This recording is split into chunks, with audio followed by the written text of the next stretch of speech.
Welcome to அக்ஷுஸ் channel. இன்றைக்கி நம்ம பார்க்க போகிறது ஒரு சிக்கன் சால்னா ரெசிபி தான். ஒருத்தவங்க கமெண்ட்டில் வந்து கேட்டிருந்தாங்க, அதனால் நான் போடுறேன். இது வந்து க்ரீன் சிக்கன் சால்னா ரெசிபின்னு கூட சொல்லலாம்.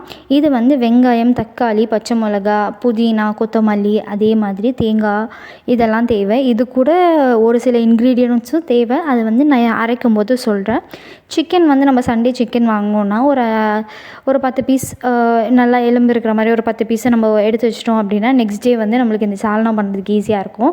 மிக்ஸி ஜாரில் ஒரு கைப்பிடி புதினா, ஒரு கைப்பிடி கொத்தமல்லி, 2 பச்சை மிளகா இல்லைனா 3 காரத்துக்கு ஏற்ற மாதிரி போட்டுக்கோங்க. பச்சை மிளகா போட்டு இஞ்சி பூண்டு பேஸ்ட்டு கொஞ்சம், தக்காளி, அதுக்கப்புறமா ஜீரகம், மிளகு இதையும் ஆட் பண்ணிக்கணும். ஆட் பண்ணிவிட்டு இது கூடயே வந்து கொஞ்சமாக சோம்பு, எல்லாமே 1/4 ஸ்பூன் போட்டால் போதும்.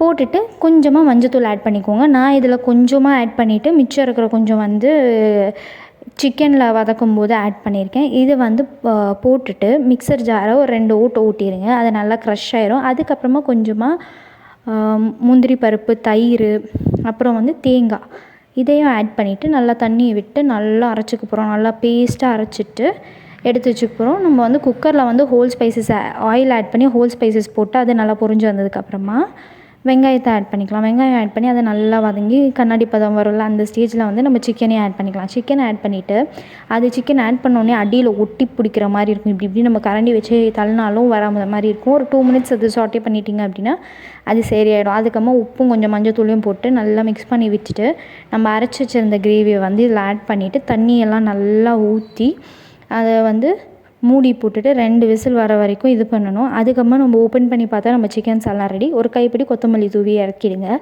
இது வந்து ரொம்ப டேஸ்ட்டாக இருக்கும். அதே மாதிரி நம்ம சாதா சால்னா மாதிரிலாம் இருக்கா, டேஸ்ட் கொஞ்சம் டிஃப்ரெண்ட்டாக அது வந்து ஆனால் சூப்பராக இருந்தது. அன்றைக்கி இடியாப்பம் வாங்கியிருந்தோம், அல்டிமேட்டாக இருந்தது. நிஜமாலே சொல்லணும்னா அன்றைக்கி செஞ்ச கிரேவி வந்து அப்போவே காலி ஆகிடுச்சு, நைட்டே காலி ஆகிடுச்சு. நானும் அப்பாவும் காலி பண்ணிட்டோம். கண்டிப்பாக எல்லோரும் ட்ரை பண்ணி உங்கள் கமெண்ட்ஸ் சொல்லுங்கள். தேங்க்ஸ் ஃபார் வாட்சிங். To subscribe my channel.